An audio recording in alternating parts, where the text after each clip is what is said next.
Assalamualaikum warahmatullahi wabarakatuh. Alhamdulillah, hari ini kita bertemu kembali dengan pelajaran kimia. Materi hari ini melanjutkan tentang kesetimbangan kimia. Selamat belajar. Kesetimbangan kimia. Hari ini kita akan membahas yang pertama, tetapan kesetimbangan berdasarkan konsentrasi atau Kc. Yang kedua, tetapan kesetimbangan berdasarkan tekanan parsial atau Kp. Hubungan kuantitatif antara pereaksi dengan hasil reaksi dalam kesetimbangan. Yang pertama, tetapan kesetimbangan. Hubungan konsentrasi antar zat yang terlibat reaksi kesetimbangan. Rumusan ini terkenal dengan hukum kesetimbangan kimia atau hukum aksi massa.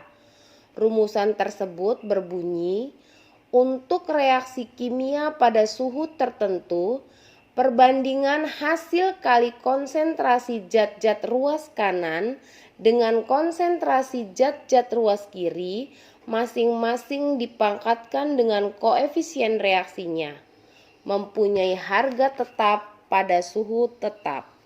Jadi, rumus Kc itu sama dengan konsentrasi hasil reaksi dipangkatkan koefisien dibagi konsentrasi per reaksi dipangkatkan koefisien reaksi.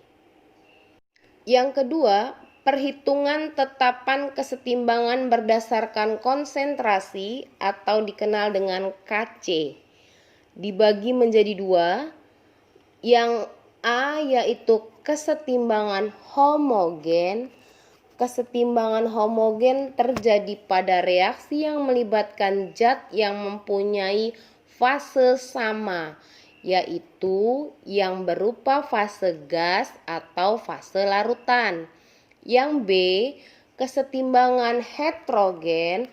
Kesetimbangan heterogen terjadi pada reaksi yang melibatkan zat yang mempunyai fase tidak sama. Yang ketiga, hubungan antara Kc dengan persamaan kimia setara. Ingat bahwa rumus Kc sama dengan konsentrasi hasil reaksi dipangkatkan koefisien dibagi per reaksi dipangkatkan koefisien. Perhatikan reaksi berikut. Yang A, N2 plus 3H2 menjadi 2NH3. Maka Kc-nya sama dengan NH3 dipangkatkan 2 dibagi N2 dipangkatkan 1 dikali H2 dipangkatkan 3. Kc yang pertama dimisalkan dengan K1. Reaksi yang kedua, reaksinya dibalik. 2NH3 menjadi N2 plus 3H2. Maka Kc-nya sama dengan N2 pangkat 1 dikali H2 pangkat 3 dibagi NH3 pangkat 2. Kc yang kedua kita misalkan dengan K2. Reaksi yang ketiga yang C, setengah N2 plus 3 per 2 H2 menjadi NH3. Maka Kc-nya NH3 pangkat 1 dibagi N2 pangkat setengah dikali H2 pangkat 3 per 2. Kita keluarkan semuanya dengan pangkat setengah. Berarti NH3 pangkat 2 dikali setengah dibagi N2 pangkat setengah dikali H2 pangkat 3 per 2. Diperoleh hubungan K2 itu sama dengan 1 per K1 dan K3 itu sama dengan K1 dipangkatkan setengah atau akar pangkat 2 dari K1. Dari contoh di atas dapat disimpulkan sebagai berikut. Yang pertama, jika persamaan reaksi kesetimbangan dibalik, maka Kc-nya pun dibalik. Seperti contoh yang B, karena reaksinya dibalik, yang tadinya Kc-nya sama dengan K1, maka Kc yang kedua menjadi 1/K1. Yang kedua, jika koefisien dibagi N, maka harga Kc yang baru adalah akar pangkat N dari harga Kc yang lama. Seperti yang C, itu kan reaksinya dibagi 2. Maka Kc yang ketiga itu adalah akar pangkat 2 dari K yang pertama, atau Kc-nya sama dengan K pangkat setengah dari K yang pertama. Yang ketiga, jika koefisien dikalikan N, maka harga Kc yang baru adalah pangkat N dari harga Kc yang lama. Yang keempat, perhitungan tetapan kesetimbangan berdasarkan tekanan atau Kp. Tetapan kesetimbangan berdasarkan tekanan merupakan perbandingan tekanan gas-gas yang terlibat dalam kesetimbangan dengan koefisien zat sebagai pangkat.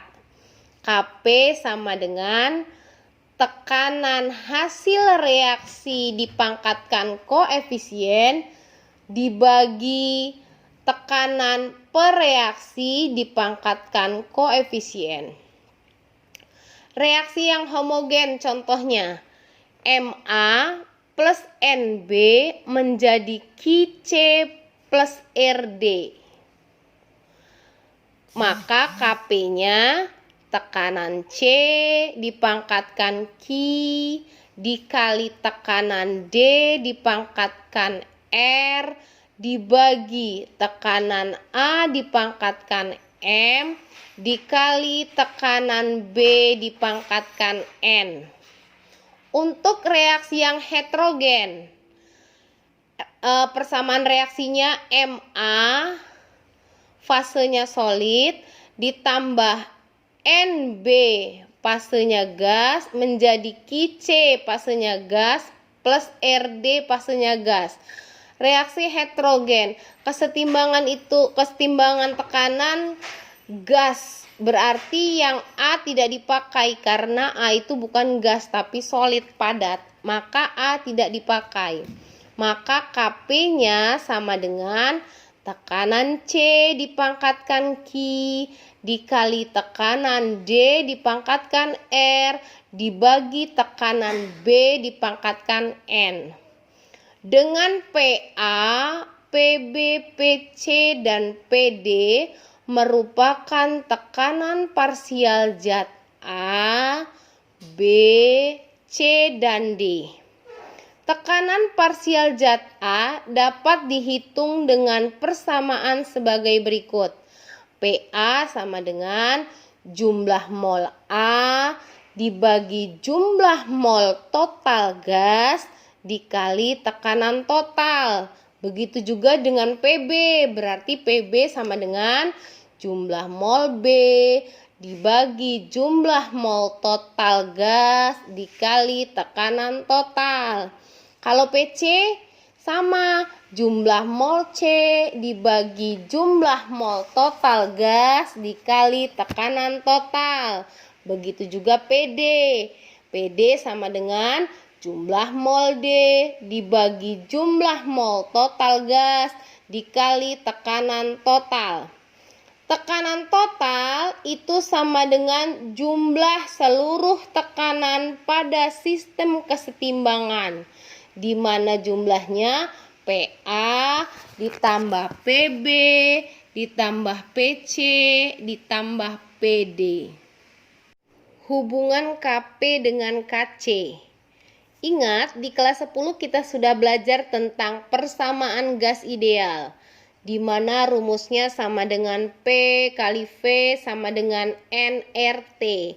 Berarti tekanannya bisa dicari dengan rumus P sama dengan N per V dikali R dikali T, di mana P adalah tekanan dalam atmosfer, V adalah volume dalam liter, N adalah jumlah mol gas, T adalah suhu dalam derajat Kelvin, dan R adalah tetapan gas yang besarnya 0,0823 liter atmosfer per mol Kelvin.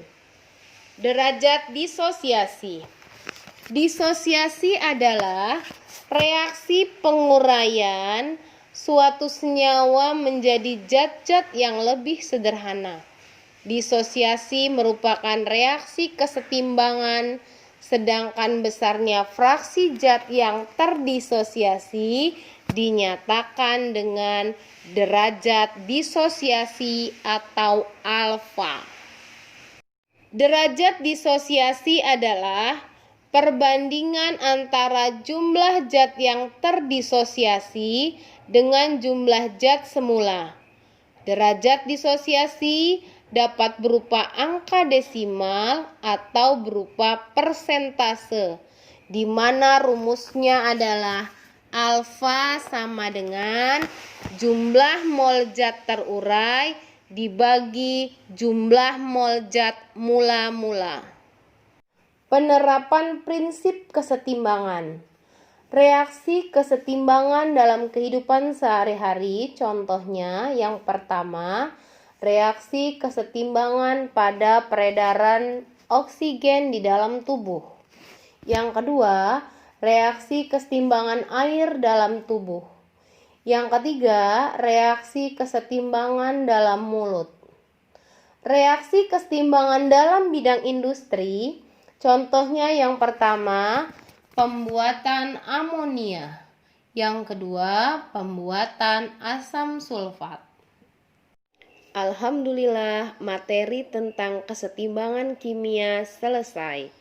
Minggu depan kita akan membahas contoh-contoh soal tentang tetapan kesetimbangan kimia.